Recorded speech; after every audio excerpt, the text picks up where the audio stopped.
हाल ही में 2023 की जुलाई में मुंबई के इस स्थान विशेष पर एक बार फिर आतंकी हमले का साया मंडराने का इनपुट खुफिया एजेंसियों को मिल गया था। अन्य देशों से भी इजरायली नागरिकों पर हमले की इक्का दुक्का खबरें आ रही हैं।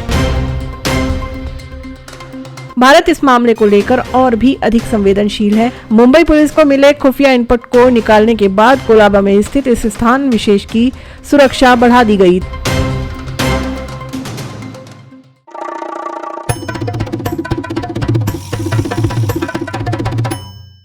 राम राम दोस्तों, इजराइल हमास की लड़ाई में अब तक बहुत अधिक लोगों की जानें जा चुकी हैं। अकेले इजराइल 900 से अधिक नागरिकों और सैनिकों को खो चुका है। इसी बीच अन्य देशों से भी इजरायली नागरिकों पर हमले की इक्का दुक्का खबरें आ रही हैं, जिसके कारण इजरायली नागरिकों की सुरक्षा को लेकर सरकारें सजग हो गई हैं। भारत में भी ये कदम उठाए गए हैं। भारत इस मामले को लेकर और भी अधिक संवेदनशील है, क्योंकि भारत की भूमि पर पहले ही इजरायली नागरिकों पर बड़ा हमला हो चुका है। दोस्तों, आपको साल 2011 में मुंबई पर आतंकवादियों का हमला तो याद होगा।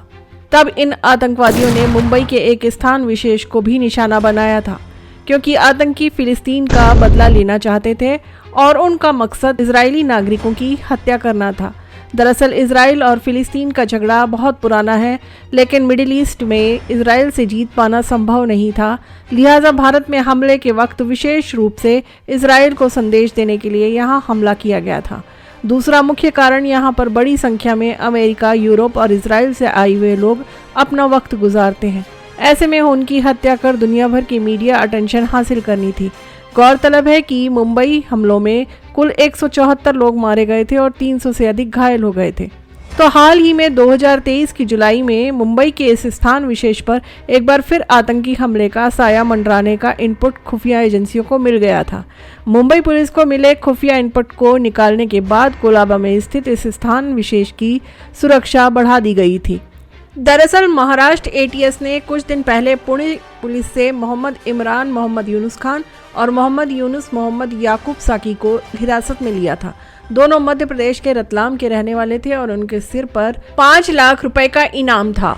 और इसी जांच के दौरान उनके पास से पुलिस को चावड़ हाउस की गूगल इमेज मिली। पुणे पुलिस ने बाद में उन्हें एनआईए को सौंप दिया। इससे पता चला कि वे चरमपंथी समूह अल सुफा से संदिग्ध संबंधों के साथ वांछित भगोड़े थे और 1 साल से अधिक समय से पुणे में एक किराए के स्थान पर छिपे हुए थे।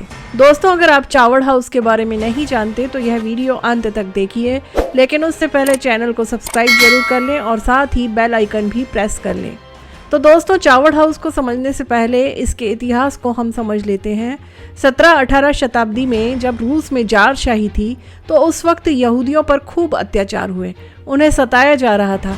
छोटी छोटी बातों पर जेल में ठूंस दिया जाता था और कोड़े बरसाए जाते थे। एक तरीके से यहूदी अपनी अस्तित्व की जंग लड़ रहे थे। 18वीं सदी में यहूदियों के एक धार्मिक नेता रब्बी श्न्योर जलमान ऑफ लियादी ने चावड़ लुबविच आंदोलन की शुरुआत की। इस आंदोलन का मकसद यहूदियों को एकजुट करना, उन्हें एक मंच पर लाना और अपनी जड़ों से जोड़ना था। 19वीं सदी में जब यूरोप, खासकर नाजी जर्मनी में यहूदियों का नरसंहार शुरू हुआ तो रब्बी यूसुफ यित्ज़हाक श्नेरसन की अगुवाई में चावड़ आंदोलन ने फिर रफ्तार पकड़ी। यहूदियों के धार्मिक नेताओं ने दुनिया भर में चावड़ हाउस खोलने शुरू किए। इसका मकसद था अपने लोगों को मदद करना, चाहे जहां हो, जिस हाल में हो, उन्हें हर संभव मदद मुहैया करवाना और उनके साथ खड़े रहना। 19वीं सदी के बाद दुनिया भर में तेजी से चावड़ या चावड़ हाउस खुलते गए।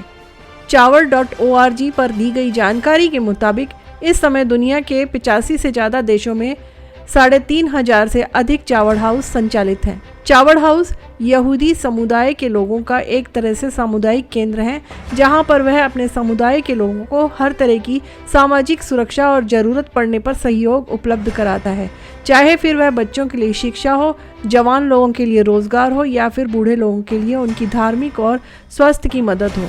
एक तरह से चावड़ हाउस यहूदी समुदाय का केंद्र बिंदु होता है। तो भारत में 2 चावड़ हाउस हैं, एक मुंबई में और दूसरा दिल्ली के पहाड़गंज में। ये दोनों चावड़ हाउस एक तरीके से यहूदियों के ओपन हाउस जैसा है और हर यहूदी के लिए खुला है।